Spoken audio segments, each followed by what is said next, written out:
आज प्रधानमंत्री नरेंद्र मोदी ने देश का पहला राष्ट्रीय रचनाकार पुरस्कार यहां पर दिया है और आप देखिए कि सभी लोगों ने जिन्होंने यहां पर इस पुरस्कार को जीता है वो तमाम यहां पर जो कंटेस्टेंट्स हैं वो सारे लोग मौजूद हैं और आप देखिए कि यहां अवार्ड लेकर के ये सारे लोग मौजूद हैं। इनसे बातचीत करेंगे कि किस तरीके से खुशी इनको है। मैथिली ठाकुर यहां पर हैं, जया जी यहां पर हैं। आप बताइए कि प्रधानमंत्री नरेंद्र मोदी ने पहला इतना बड़ा अवार्ड दिया है, देश के जो तमाम युवा हैं उनको किस तरीके का संदेश? ये बहुत ही अनोखी पहल है क्योंकि हम इसके बारे में सोच भी नहीं सकते थे। हम सभी ने बिल्कुल अपने घर में स्मार्टफोन लेकर के वीडियो बनाना शुरू किया। हमें लगता था हमारे रिश्तेदार देखेंगे, आसपास के लोग देखेंगे। धीरे धीरे वो बढ़ते गया और कभी ऐसा सोचा नहीं था कि ये वीडियोस, हमारे जो कंटेंट है, ये प्रधानमंत्री जी तक पहुंचेगा और वो हमें अवार्ड भी देंगे इसके लिए। इसीलिए हम बहुत खुश हैं और आने वाले सभी जितने भी जो बच्चे हमें देख रहे हैं, जितने भी लोग हमें देख रहे हैं, उनके लिए बहुत अच्छा संदेश है। वो भी कोशिश करेंगे कि वो भी अवार्ड के लिए नॉमिनेट हो। प्रधानमंत्री ने एक अलग तरीके का संदेश दिया है, देश में युवाओं को लेकर के कहा है कि आगे बढ़ें और ऐसी कुछ रचना करें जिससे कि भविष्य में जो युवा है उसको सीखें। बिल्कुल, और जैसे लीडर होते हैं वैसे ही सारे फॉलोअर्स भी होते हैं। जिस तरह से उन्होंने हमें मैसेज दिया है, आई एम श्योर, और हमारे अगर मैसेज के द्वारा एक इन्फ्लुएंस हो सकता है या लोगों का निर्णय बदल सकता है, जिस तरह से वो जीते हैं, या सस्टेनेबिलिटी की बात करते हैं हम, या अपने बस एक गुड लाइफ लेसन अगर हमें मिल सकते हैं कंटेंट के द्वारा, सो व्हाई नॉट। पीएम ने ये कहा कि ड्रग्स को लेकर के जिस तरीके से देश में प्रचार प्रसार किया जाना चाहिए, उसको कैसे रोका जाए युवाओं के बीच में, इन तमाम चीजों को, उस पर एक अलग तरीके की कंटेंट राइटिंग होनी चाहिए। तो आप लोग किस तरीके से उसको देखते हैं? नहीं, बिल्कुल ये एक बहुत ही अच्छी पहल है और जैसा मैम कहा कि एक विजन जो उन्होंने प्रोवाइड किया है इस चीज को लेकर कि कंटेंट क्रिएट करें, तो कहीं ना कहीं ड्रग्स, अगर एज अ कंटेंट क्रिएटर कि ड्रग्स क्यों लेने चाहिए, क्यों नहीं लेने चाहिए, क्या उसके साइड इफेक्ट्स होते हैं, अगर लेने हैं तो डॉक्टर प्रिस्क्रिप्शन से उसे लें, तो कहीं ना कहीं उसमें, और जैसे एक स्ट्रेस की बात करी, जैसे स्कूल के बच्चे होते हैं, बहुत स्ट्रेस होता है और कहीं ना कहीं इस गलत आदत में वो पड़ जाते हैं, तो उनको एक अच्छी तरह से इन्फ्लुएंस करना कि आप इस चीज में ना पड़े और कहीं ना कहीं एक बेहतर तरीके से अपने जीवन व्यतीत करें। बिल्कुल। आपको मैम किस क्षेत्र में प्रधानमंत्री की तरफ से अवार्ड दिया गया और क्या क्या आप इस अवार्ड के जरिए संदेश देना चाहेंगे? ये मोस्ट क्रिएटिव कंटेंट क्रिएटर का अवार्ड मुझे मिला है और आज के इस समारोह से मैं ये अवार्ड ही नहीं, काफी प्रेरणा लेके जा रही हूँ क्योंकि इतने इंस्पायरिंग कंटेंट क्रिएटर से मेरी मुलाकात हुई है। कोई हीलिंग हिमालयाज कर रहा है, जो हिमालय में गार्बेज हटा रहे हैं, या मेंटल हेल्थ के लिए काम कर रहे हैं, एग्रीकल्चर के लिए इतना बढ़िया कंटेंट, भारतीय संस्कृति को पॉजिटिवली दर्शाने का कंटेंट क्रिएट कर रहा है। So I think this has been a very inspiring event. और साथ ही साथ प्रधानमंत्री जी ने काफी हंसाया आज काफी जोक्स, काफी वन लाइनर्स उनके ऑडियंस को बहुत एंटरटेन कर गए और ये बहुत ही सराहनीय बात है जितना उन्होंने खुल के बात की है। आज अंतर्राष्ट्रीय महिला दिवस भी आज है और आप लोगों को पीएम ने बधाई भी दिया, तो किस तरीके से इसको लेकर के अब महिलाओं में क्या संदेश? जी, उन्होंने यही कहा कि आपको महिलाओं में पॉजिटिविटी फैलाना है अपने कंटेंट से, और हमारे देश में महिलाओं का जो स्तर है वो तो ऑलरेडी काफी ऊंचा है और अपने कंटेंट से हमें एक पॉजिटिव भारत दर्शाना है। और आज तो काफी महिलाओं ने अवार्ड्स जीते हैं, सो उन्होंने ये बहुत प्रशंसा की। सो काफी मजेदार रहा ये इवेंट। आपको किस क्षेत्र में अवार्ड प्रधानमंत्री की तरफ से दिया गया, पहला राष्ट्रीय रचनाकार पुरस्कार? जी, मेरी कैटेगरी है heritage fashion icon of the year और मेरा कंटेंट जो है वो हमारी संस्कृति, शास्त्र और हमारी परंपरा, साथ ही साथ मैं साड़ियों को बहुत बढ़ावा देती हूँ।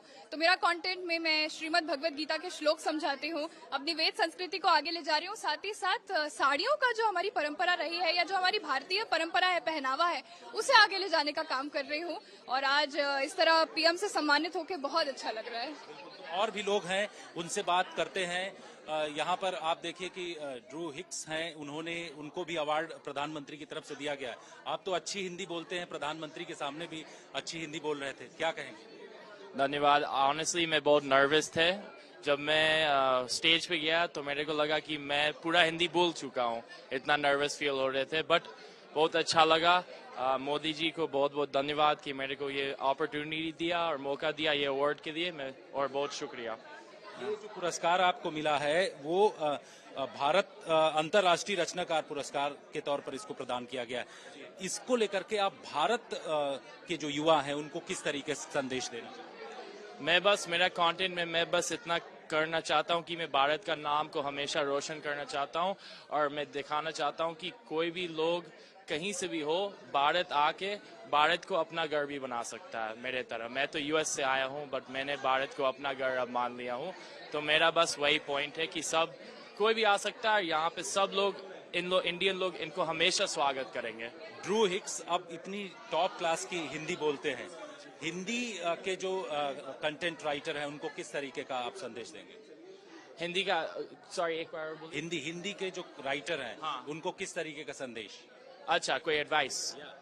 बेसिकली बस आप स्टार्ट कीजिए और बनाते रहिए। Practice makes perfect. सो जितना आप प्रैक्टिस करेंगे उतना बढ़िया आपका राइटिंग, आपका कंटेंट बनेंगे और बनेगा। और उसके अलावा बस प्रैक्टिस प्रैक्टिस प्रैक्टिस। एक दिन में नहीं होगा, एक हफ्ता में भी नहीं होगा, बट 1, 2, 3, 4 साल के अंदर आप कोई भी बहुत कुछ बढ़िया चीज बना सकता है क्रिएटिविटी के साथ। बिल्कुल। तो ये ड्रू हिक्स हैं, इनको यहाँ पर अवार्ड मिला गया है।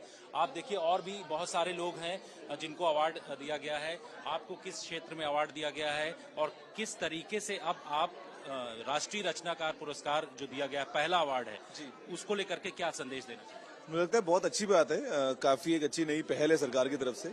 मुझे अवार्ड मिला है टेक क्रिएटर कैटेगरी में और अच्छा लगता है जब सरकार रिकॉग्नाइज करती है हम सभी क्रिएटर्स को। बिकॉज हिंदुस्तान में अगर हम बात करते हैं तो लाखों की तादाद में लोग हैं जो इंटरनेट पे अपनी वीडियोस बना रहे हैं और ये कहीं ना कहीं एक प्रॉपर मैं कहूंगा कि सील लग चुकी है कि गवर्नमेंट जो है वो रिकॉग्नाइज कर रही है सभी क्रिएटर्स के एफर्ट्स को और कहीं ना कहीं बाकी सबको एक प्रेरणा मिलेगी कि आगे वो भी और अच्छा काम करें इस फील्ड में और बेहतर जो है वो वीडियोस बनाएं। इंटरनेट पे आज हम देखते हैं कि कितने सारे लोग हैं, तो बहुत अच्छी बात है। तो यहाँ पर जिन युवाओं को आज ये अवार्ड दिया गया है काफी खुश हैं और यहाँ देखिए कि ये तमाम लोग जो हैं आपस में बातचीत करके ये बताने की कोशिश की आने वाले दिनों में जो और भी युवा हैं वो इससे सीखे। प्रधानमंत्री ने जिस तरीके का इनको भरोसा दिलाया है और ये कहा है कि इस अवार्ड के जरिए आप लोग पूरे देश में संदेश दीजिए। आपको भी ये अवार्ड दिया गया है किस क्षेत्र में और आगे जो युवा हैं उनको कंटेंट राइटिंग करने के लिए किस तरीके का आप लोग आगे मार्गदर्शन?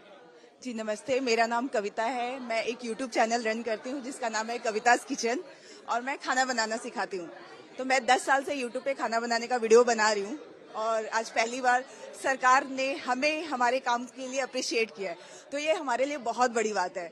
ऐसे YouTube से, Facebook से हमें अवार्ड तो मिलता ही था, लेकिन जब सरकार आपके काम को डिजिटल, जो आजकल बहुत ज्यादा ऊपर आ रहा है कि सब कुछ लाइफ में डिजिटल होता जा रहा है, तो उस केस में सरकार आपके काम को सराह रही है, तो ये हमारे लिए और भी ज्यादा मोटिवेशन का काम कर रहा है। तो मैं सोच रही हूँ कि अब युवा पीढ़ी जो है वो अपने कंटेंट को और यूजफुल बनाएंगे लोगों के लिए, कि जो कंटेंट बना रहे हैं वो लोगों के काम आए। ऐसी सोच के साथ अगर हम वीडियो बनाएं तो समाज में हम नया चेंज ला सकते हैं। पीएम ने कहा था कि पहले लिखा रहता था टेस्टी फूड, अब हेल्दी फूड लिखा रहता है, तो क्या हेल्दी फूड के लिए आप किस तरीके का यूट्यूब पर कंटेंट क्रिएट करें? मैं कोशिश करती हूँ कि वही रेसिपी को, जैसे हम डोसा खाते हैं तो राइस डोसा खाते हैं, राइस डोसा भी हेल्दी होता है, लेकिन अगर हम रागी डोसा बनाए, ज्वार डोसा बनाए, बाजरे का डोसा बनाए तो वो उससे भी ज्यादा हेल्दी होता है। तो सेम डोसे को हम अलग अलग वेरिएशन में मिलेट से कन्वर्ट कर सकते हैं और अभी मिलेट डॉक्टर भी सजेस्ट करते हैं, तो इसीलिए मिलेट फूड और हेल्दी फूड पे हम ज्यादा जा रहे हैं। तो मिलेट्स के अगर जो फूड है उसको बनाया जाए उससे बेहतर तरीके से लोगों के स्वास्थ्य पर इफेक्ट पड़ेगा। आप यहाँ देखिए कि सारे जो जिनको पुरस्कार मिला है वो तमाम लोग मौजूद हैं और इनके हाथों में वो पुरस्कार है। आपस में लोग बातचीत कर रहे हैं कि किस तरीके से आगे कंटेंट को क्रिएट किया जाए। आप लोगों ने, आपको भी अवार्ड मिला है, इस अवार्ड के जरिए किस तरीके का संदेश देश के लोगों को देना चाहेंगे? क्योंकि अब जो रचना करने की जो बात प्रधानमंत्री ने कहा है कि बेहतर अगर लोग लिख करके भेजेंगे तो उसका संदेश भी अलग तरीके का जाएगा। बेसिकली इस इवेंट के थ्रू ही ऐसा संदेश आता है लोगों को कि आप के पास कोई फैंसी इक्विपमेंट कुछ वगैरह नहीं है, लेकिन फिर भी आप लोगों से कुछ कहना चाहते हैं, आपकी सोच विचार लोगों के सामने प्रस्तुत करना चाहते हैं, तो आप कीजिए।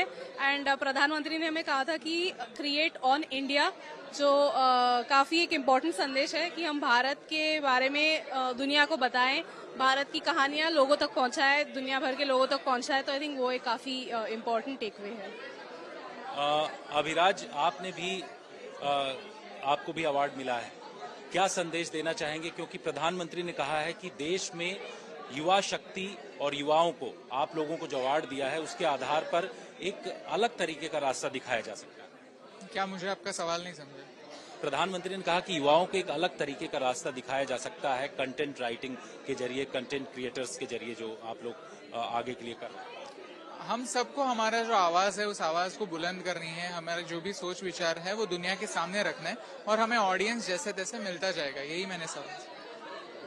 तो यहाँ अभिराज ने बोला कि अलग अलग तरीके के जो कंटेंट हैं, आरजे रौनक, रेडियो में आपने सुना होगा, और अलग अलग तरीके की आप बातें हमेशा सुनाते रहते हैं। आज एक बेहतर आपको अवार्ड मिला है। प्रधानमंत्री ने युवाओं के लिए बहुत सारी बातें कही हैं, आप इसको किस तरीके से? जी, आर्टिफिशियल इंटेलिजेंस जो कि फ्यूचर है, इनफैक्ट उन्होंने ये भी एग्जांपल देकर बताया कि कैसे वो अभी भी उसको बहुत ज्यादा उपयोग में लाते हैं।